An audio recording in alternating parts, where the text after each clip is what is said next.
Oi, como é que vocês estão aí? Meu nome é André Dibi e essa é a videoaula Cinema Paraibano Primeiras Histórias. Espero que vocês estejam bem aí na casa de vocês. Estou falando aqui diretamente do meu escritório, cumprindo o isolamento, as regras de higiene. Espero que vocês também estejam fazendo o mesmo, se cuidando. Principalmente para a gente estar bem quando tudo isso acabar. E dentro dessa intenção, de acordo com esse desejo, eu propus esse projeto para a FUNESC, que foi aprovado pelo edital Meu Espaço, com o objetivo de falar um pouco sobre os primeiros momentos da história do cinema paraibano, os principais momentos, ou seja, como esses eventos que que eu vou estar apresentando aqui durante os próximos minutos, ajudaram a formar quem nós somos, né? Daí a importância de se preservar, de se cuidar, de estar sempre revisando também, atualizando essa memória. Antes eu queria falar um pouco de mim. Eu sou jornalista, crítico e pesquisador, programador de cinema, né? Meu trabalho mais recente é esse, é um livro que eu organizei com Gabi Zegesser lá no Recife, sobre a memória da crítica pernambucana. Eu passei muito tempo lá, morando lá, estudei, me formei, me graduei em jornalismo e trabalhei no Diário de Pernambuco lá durante muitos anos. E antes de vir para cá, onde eu moro há 3 anos e estudo o mestrado, estou matriculado no mestrado em comunicação da Universidade Federal da Paraíba. Parte da minha pesquisa tem a ver com essa aula, tem a ver com a memória dos cinemas de rua, dos antigos cinemas, a gente vai falar um pouco disso. E outra parte veio mais por curiosidade, por vontade minha também de estar aprendendo mais e compartilhando essas informações com vocês, né? E quando sempre que se fala em história do cinema na Paraíba, é muito comum se lembrar de Aruanda por conta da importância que esse filme de 1960 tem para a história, para o cinema brasileiro, né? Então, pensando nisso, como muita coisa aconteceu antes de Aruanda, inclusive coisas que levaram a viabilizar o filme, eu resolvi organizar esse material anterior, né, para a gente colocar foco nos eventos que aconteceram antes de Aruanda existir e que são também importantes e que são relevantes, e que remontam ao final do século XIX, quando a primeira sessão de cinema aconteceu aqui no estado.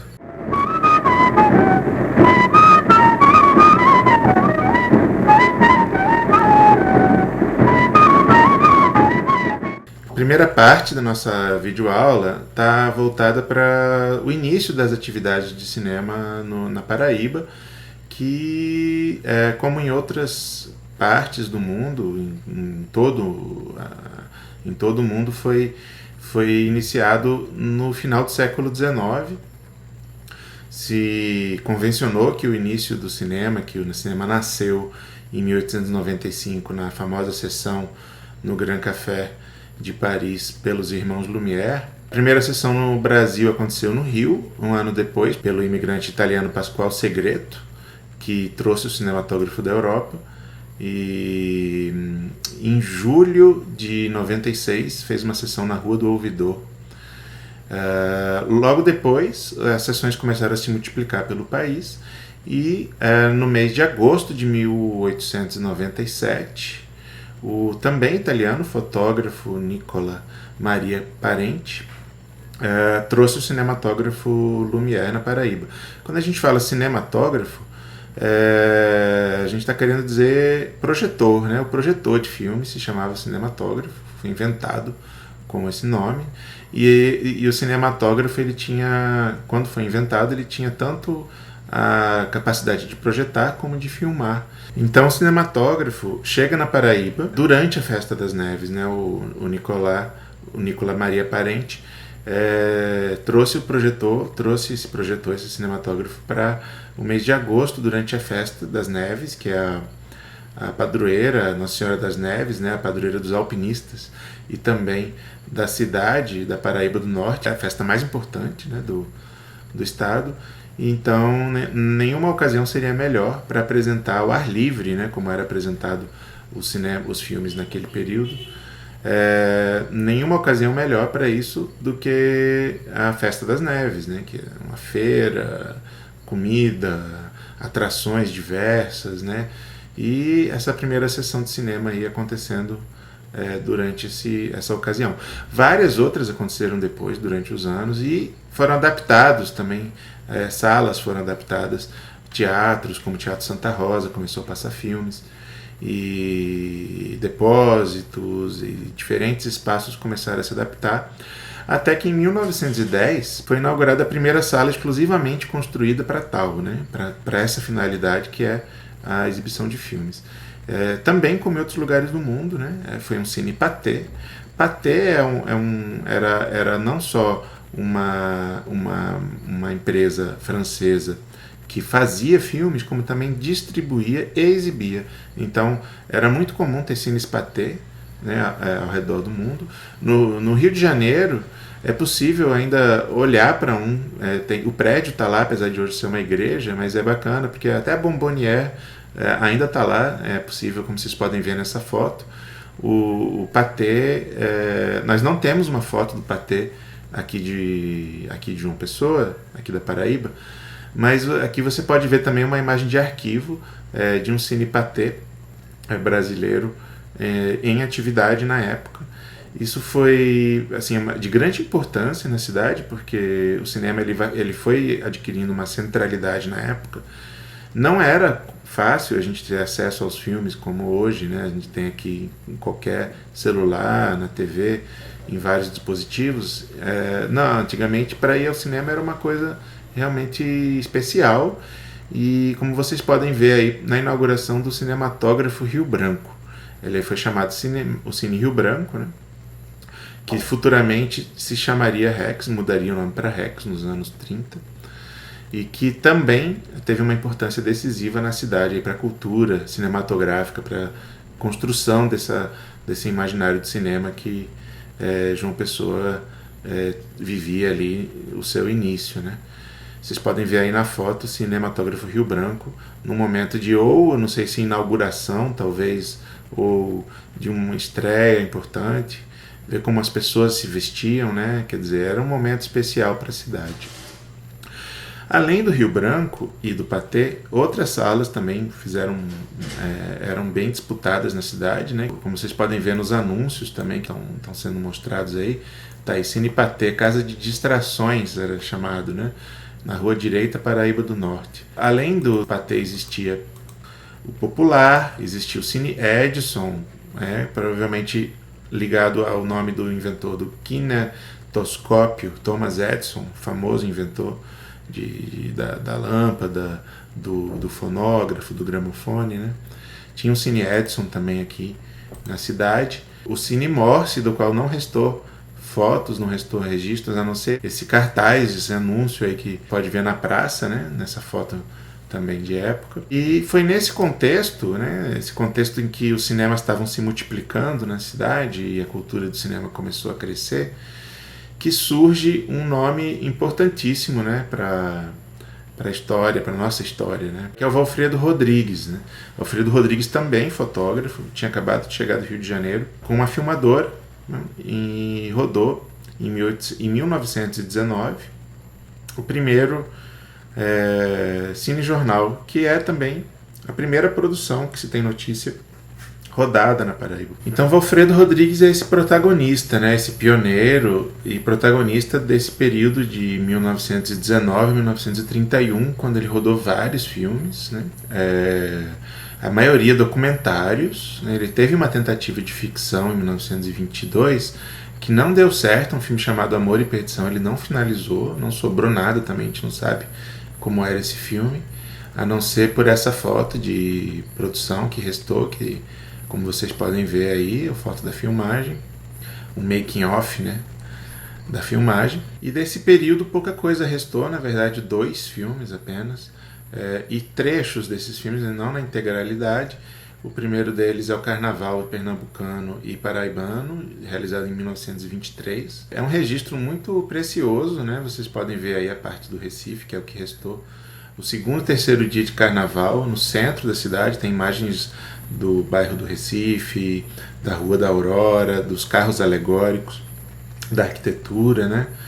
É realmente um trabalho importante aí que foi possível preservar e que acaba de ser digitalizado, né? Na verdade, uns 2 ou 3 anos atrás. A gente só está podendo assistir isso agora aqui pela videoaula porque o professor Lúcio Vilar, da UFPB, conseguiu negociar com a Prefeitura do Recife, que é a dona do rolo, que comprou o rolo do Alfredo Rodrigues, e a Cinemateca Brasileira, e conseguiu teleassinar esse material. Ele está produzindo um documentário sobre isso. Outros filmes foram feitos antes, pelo próprio Alfredo Rodrigues, mas esse é o que restou, esse é o mais antigo existente pedaço de filme de um realizador paraibano. O outro filme, também muito importante, é um filme chamado Sob o Céu Nordestino. Ele foi lançado em 1929 no Cine Teatro Rio Branco, no cinema, onde vocês já viram a imagem desse cinema. Logo depois passou a se chamar Cine Rex, né, que é mais conhecido como Cine Rex. Acredito que tem ainda pessoas, os mais antigos vão lembrar, já frequentaram talvez, esse cinema do centro de João Pessoa. O Sob o Céu Nordestino é um filme que se perdeu também por muito tempo, ficou perdido. Também um longa, do qual restaram 23 minutos. E vocês estão vendo aí imagens desses 23 pedaços, trechos desses 23 minutos que restaram.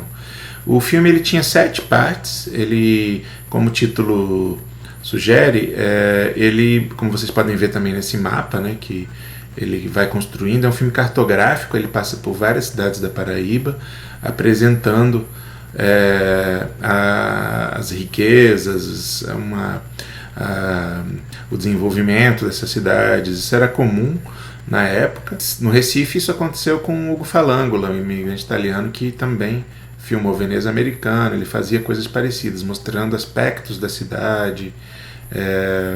Sob o Céu Nordestino ele tem esse valor, né, de mostrar não só a capital, como as cidades do interior. Ele passa por Bananeiras, Itabaiana, ele passa por Campina Grande e vai até o sertão, na cidade de Santa Luzia, que, guardem esse nome, Santa Luzia, a gente vai voltar a ele, eu vou dar aqui um spoiler do próxima parte, né? Santa Luzia é uma cidade importante, então, para o cinema paraibano, e logo depois a gente vai saber por quê. E também tem trechos em Cabedelo, onde ele mostra a pesca da baleia, né? Os hábitos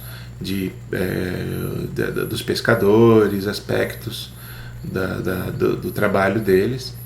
O filme ele ainda mostraria imagens de João Pessoa, né? Foram perdidas, né? Do centro da cidade, da praia, do Cabo Branco. Infelizmente se perdeu. Em 1931 é um último filme, né? Estreia de Reminiscências, uma última produção do Alfredo Rodrigues, e depois disso encerra-se esse ciclo documental, esse primeiro ciclo documental na Paraíba. Muito provavelmente por conta da chegada do cinema sonoro, porque isso aconteceu também no Recife. A produção parou bruscamente nessa época porque a técnica do cinema mudou, né? Isso inclui a captação de som, a reprodução de som nos filmes, e os equipamentos teriam que ser readquiridos. Isso seria um investimento que esses primeiros realizadores não tiveram como arcar. Os cinemas estavam se modernizando, né, para o sonoro. Inclusive em João Pessoa, o Teatro Santa Rosa foi o primeiro cinema a apresentar som, a fazer uma sessão sonora. Depois o Cine Felipéia, e aqui a gente faz um parênteses para o Cine Felipéia, pela importância que ele representa também. O primeiro cinema comercial na Paraíba a passar filmes sonoros.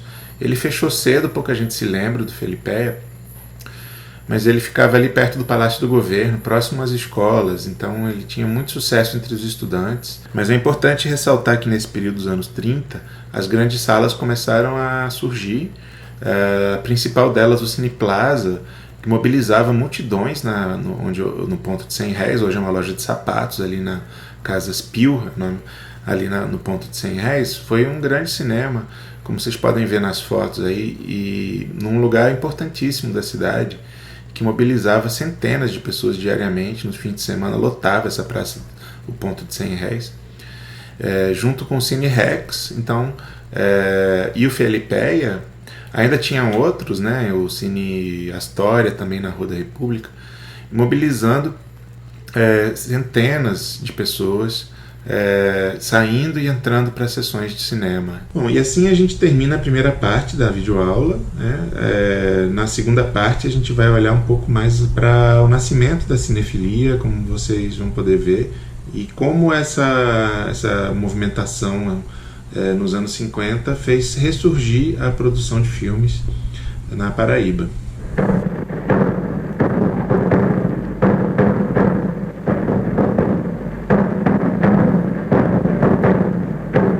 Começando agora, então, a segunda parte do nosso encontro, a gente vai dar um salto, né, no tempo até o início dos anos 50, onde quando aconteceram várias ações. Foi uma época de muita efervescência. A gente vai dar conta dessa década de 50 que fervilhou aqui no estado, e foi marcante tanto em ações educativas, como na abertura de cineclubes, de novas publicações de cinema.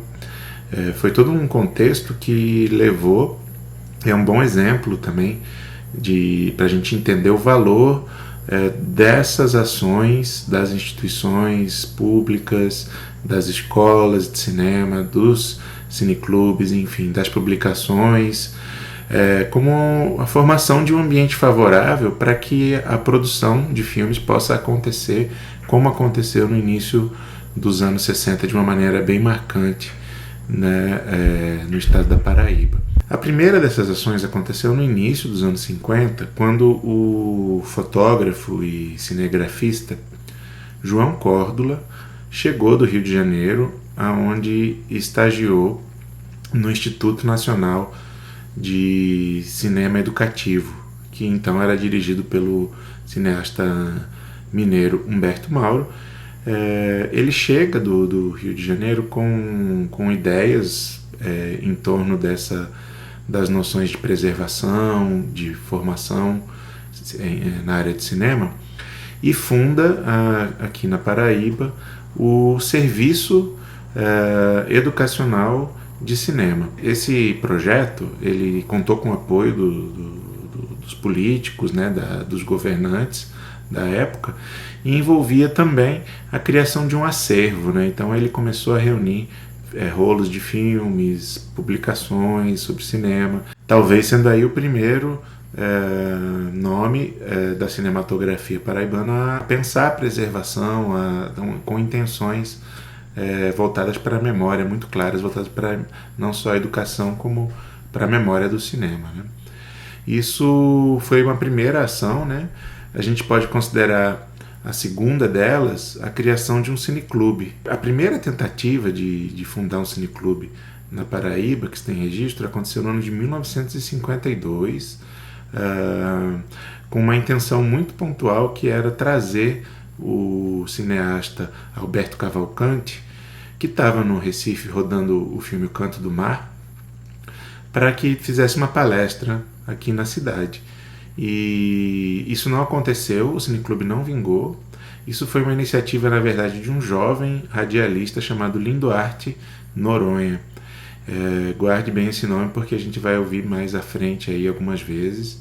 Sendo que o primeiro cineclube, efetivamente, a funcionar no estado, foi fundado um ano depois por iniciativa de pessoas ligadas à Igreja Católica, tendo como líder o jornalista e professor José Rafael de Menezes, outro nome importante aí que a gente vai ouvir um pouco mais à frente, baseado muito no estímulo que vinha do Vaticano na época, para que o cinema se tornasse uma atividade educacional que que fosse trazido para um campo em que a igreja pudesse, de alguma forma, influenciar, né? Isso aconteceu no mundo todo, a partir da encíclica do Papa Pio XI, chamado Vigilante Cura.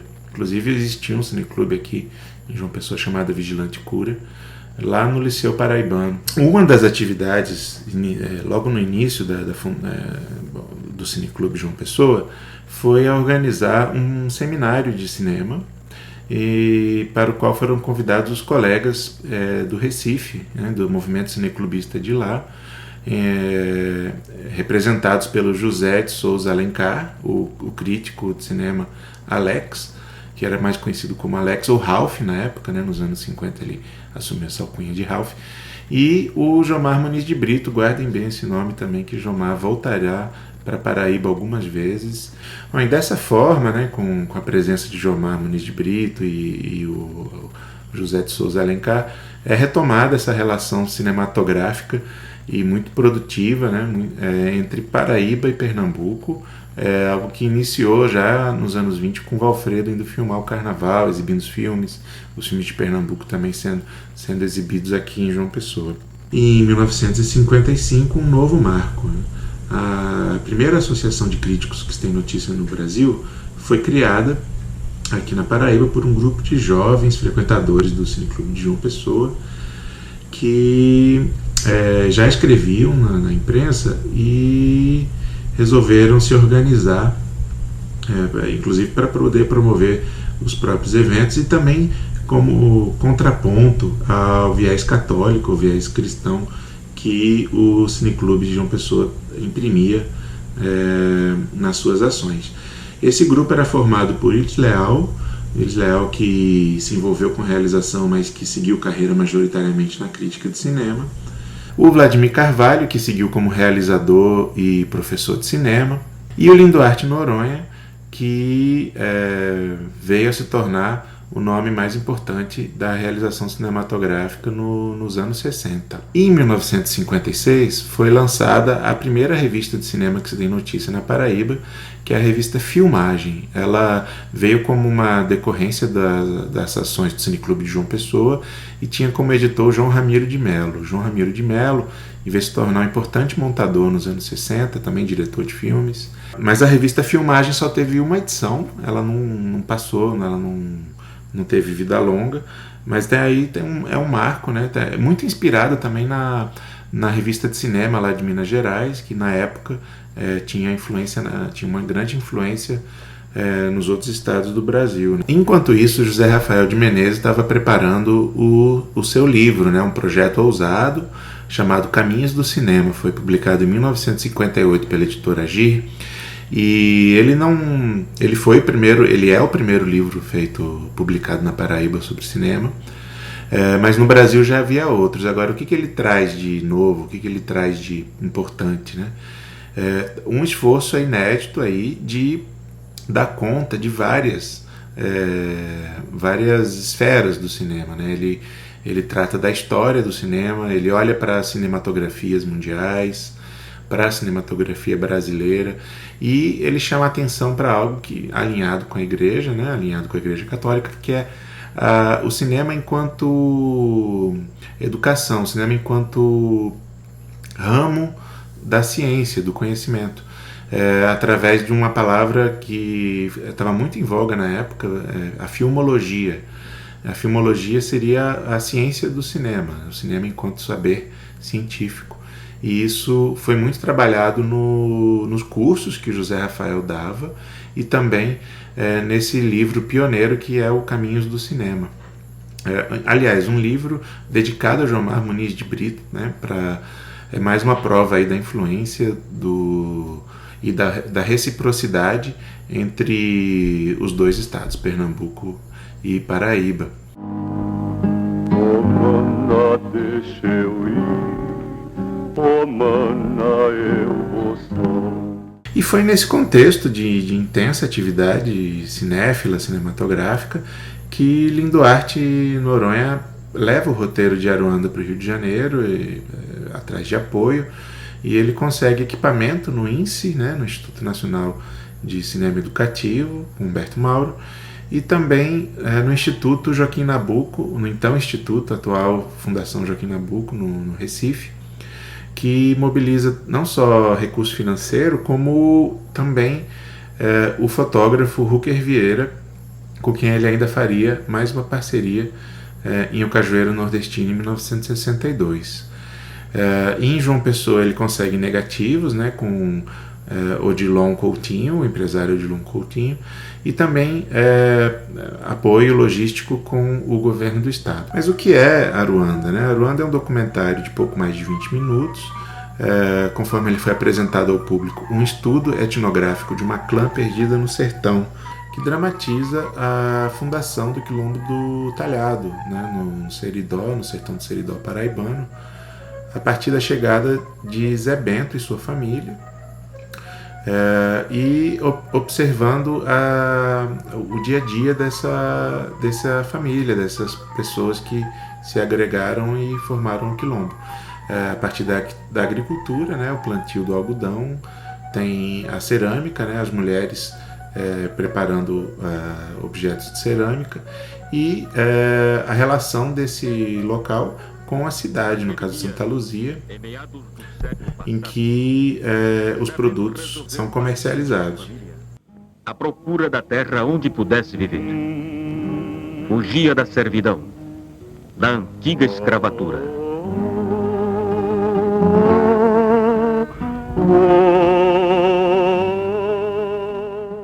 E também pelo tema, pelo olhar que se tem das mazelas, né, do Brasil, um país que lida com as questões da escravidão, que também eram temas não muito comuns no cinema brasileiro até então.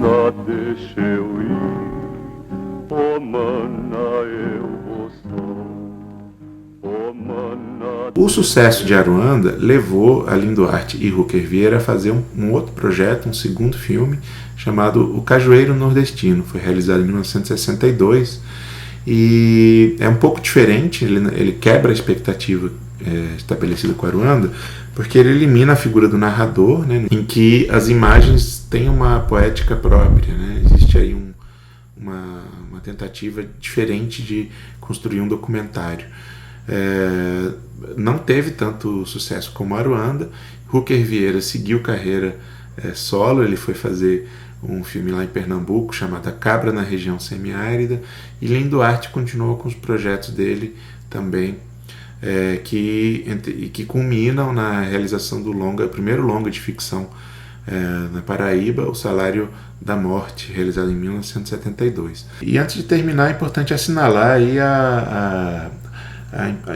que enquanto Arlindo Duarte e seus amigos estavam fazendo filmes, o estado da Paraíba estava contando com um grande circuito, né, um grande parque exibidor, com cinemas praticamente em todas as cidades do estado. Imagina, isso é algo que está muito longe de existir hoje. Então existia aí todo um ambiente favorável, né, para reflexão, e para a produção de filmes, que era esse parque exibidor, né? Só no centro da cidade de João Pessoa tinha novas salas sendo inauguradas, né? O Cine Municipal, que era gigantesco, o Cine Plaza sofreu uma grande reforma, e junto com o Rex Felipe, o Cine Brasil também, que foi fundado no fim dos anos 50, criava uma integração muito grande com a cidade, e um incentivo, né, a cultura cinematográfica que levou a outras gerações, a futuras gerações aí, a produzir a partir de então. A gente está encerrando essa aula, né, esse encontro. Eu queria dizer que foi um prazer organizar e compartilhar essas informações. Quem quiser interagir, quem quiser perguntar, comentar essa videoaula, pode escrever para o meu e-mail que está aqui, andreagadib@gmail.com. Queria também recomendar uma bibliografia para quem quiser saber mais sobre esses assuntos. Pode encontrar um capítulo aqui inteiro escrito por Fernando Trevas nesse livro, que é a trajetória da crítica de cinema no Brasil. Ele tem um texto bem interessante sobre o período dos anos 50 e 60. Tem também, organizado por Trevas e Lara Santos de Amorim, esse livro Memória do Cinema na Paraíba. O foco é Super 8, mas também trata das épocas anteriores. Quem quiser saber mais sobre Aruanda, de acordo com Glauber Rocha, pode encontrar aqui nesse livro, né, ou Revisão Crítica do Cinema Brasileiro, e também Revoluções do Cinema Novo, dois livros de Glauber, e super livro organizado, escrito por um trabalho de fôlego, Willis Leal, Cinema na Paraíba, Cinema da Paraíba, um super trabalho. E além dos já citados Caminho do Cinema, de José Rafael de Menezes, e a tese de doutorado do professor Lúcio Vilar. Eu acho que assunto não falta, vocês podem se divertir aí, quem quiser aprender mais sobre o cinema, a história do cinema paraibano. Encerrando, dando um viva ao SUS, um viva à ciência produzida na universidade pública, à cultura brasileira, ao cinema brasileiro. Eu espero que quando essa crise, essa pandemia acabar, a gente possa ir ao cinema, se encontrar pessoalmente, né? Vamos cuidar dos nossos cinemas também, que estão precisando aí depois desse período de fechamento. Um abraço e até uma próxima.